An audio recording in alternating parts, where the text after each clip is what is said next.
Pustinia. Audio número 18. A propósito del prójimo, tercera parte. La Pustinia en el hospital. Dios no cesa de abrir nuevas puertas. Jamás había imaginado que una habitación de hospital pudiera ser una Pustinia, pero así es, e incluso materialmente hablando. Una cama, una mesa y una silla es el mobiliario elemental de las habitaciones de hospital, muy parecido al de la Pustinia. En el hospital puede o no puede haber una Biblia, aunque generalmente se puede obtener, si se solicita. En una Pustinia como esta, leer no es lo más importante, porque en una habitación de hospital, en la Pustinia del sufrimiento y de la muerte, Cristo mismo viene en persona.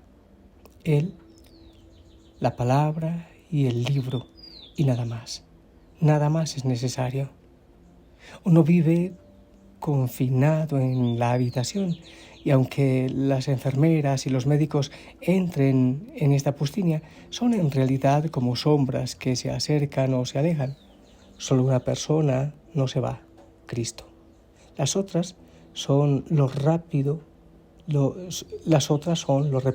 sombras perfiladas sobre un muro. Una enfermera con un termómetro, otra con medicamentos, doctores que examinan y hablan de cuando en cuando una camilla, una radiografía o algo así. Nada de esto se interfiere con la comprensión, el sentido profundo, la conciencia que se tiene de la presencia de Dios. No se trata de una Pustinia material, sino de una Pustinia levantada en el desierto de la propia vida. Es el momento preciso de llevar a cabo la interiorización que nos exige el Evangelio, incluso de interiorizar el Evangelio metiéndolo en nuestra propia vida. Son momentos en los que, leyendo las palabras de Jesús, se lee en él su propia vida. Hay también momentos raros en esta extraña Pustinia, sobre todo cuando de repente se sienten todos los sufrimientos físicos del mundo propios y extraños.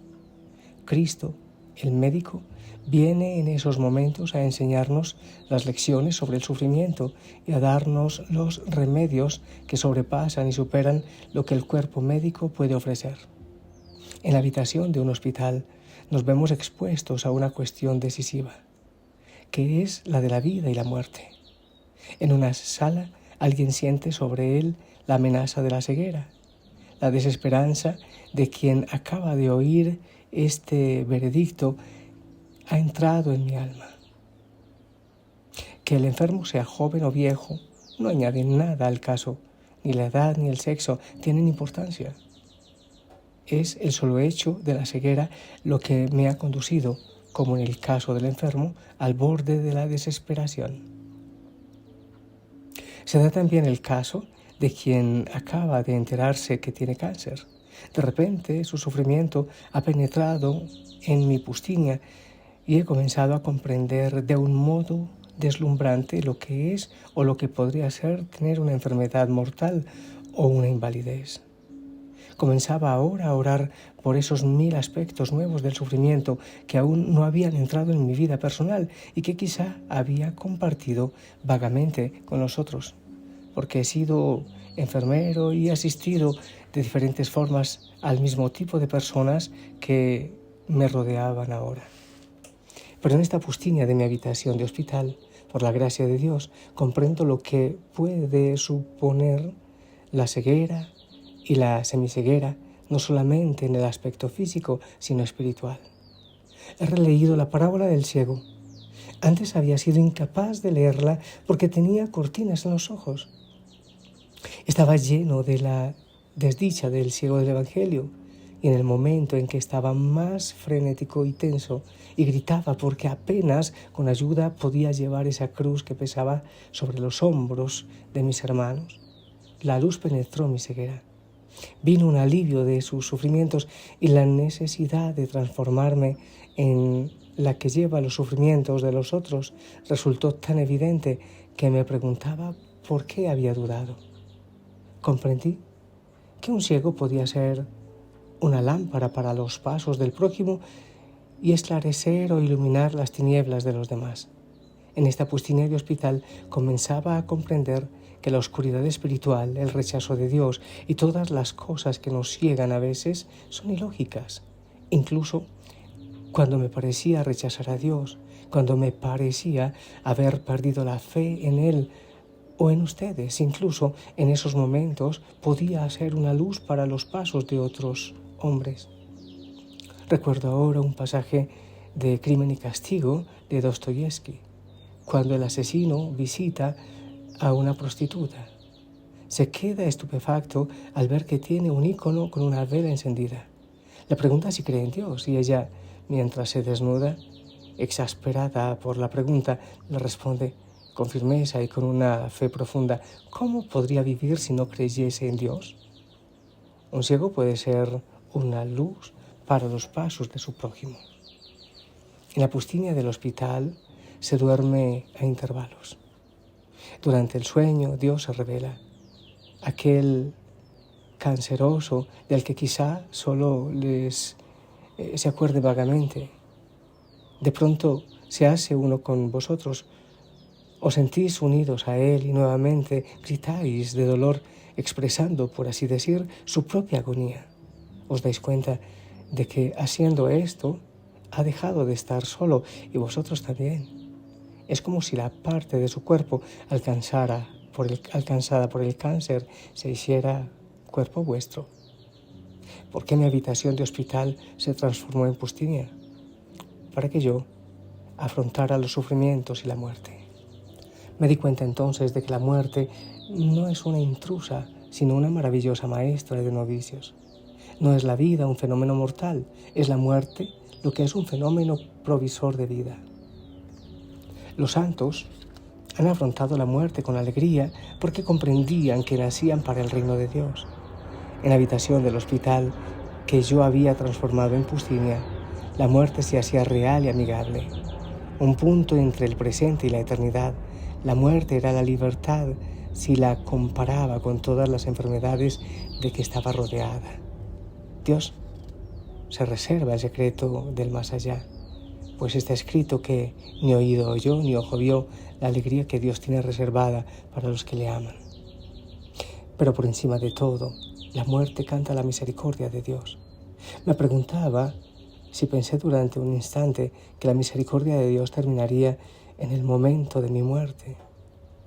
A las 2 de la mañana reía a mandíbula batiente en la habitación de un hospital transformado en pustinia, porque me daba cuenta de que eso no podía ser así.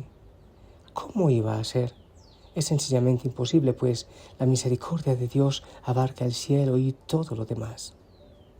Un día estaba leyendo un libro y estaba admirado ante la descripción tan bella que hacía del purgatorio. Dice que es un lugar de maduración. En cierto sentido, es como mi habitación de hospital. Es un lugar donde de verdad se empieza a comprender que el tiempo no existe, como en el más allá. Por eso no es preciso que en el purgatorio haya fuego y sufrimiento como se nos ha hecho creer.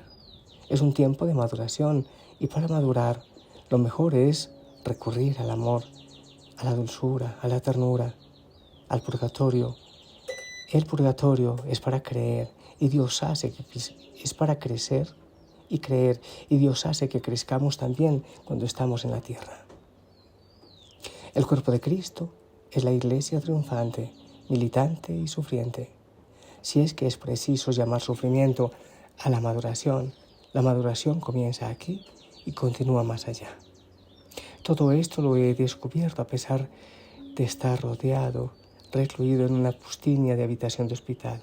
Comprendí también que el infierno no está exento de la misericordia de Dios, pues Judas llevó allí la luz, ya que había recibido el cuerpo y la sangre del Señor en la última cena. Me parece imposible que Dios no perdone al diablo en el juicio final. Los grandes santos, en particular los de Oriente y los padres de la Iglesia y del desierto, han orado por este perdón. ¿Por qué nosotros no? En la pustinia aparecen claras muchas cosas. Durante mi estancia en el hospital compuse un pequeño poema que lleva por título Pustinia en el hospital, del 21 de octubre de 1973. Una habitación, una cama, 2 sillas. Una habitación de sufrimiento, desnuda, despojada. Una habitación apartada, precisamente para este sufrimiento concreto. Es un desierto que es más real que los desiertos de arena y sal. Pustinia de verdad, donde el hombre encuentra a su Dios cara a cara. Ambos crucificados. Todos los subterfugios, todas las excusas, las racionalizaciones quedan muy lejos. El hombre penetra en la verdad de Dios, despojado de todas sus máscaras. Aparece como de verdad es. Pustinia es un hospital del Gólgota, sobre el que Dios crucificado ha sido plantado en medio de hombres crucificados. Ahora es el momento del encuentro, ahora es el momento de hablar. No son necesarias las palabras en la pustinia de una habitación de hospital, solamente los pasos del Padre y la luz del Espíritu, que viene como una brisa de primavera, consolando, aliviando y volviendo luminoso todo lo que no lo estaba, a fin de que en una habitación de sufrimiento desnuda, despojada, penetre la alegría, se alivie el enfermo y se alegre con Cristo.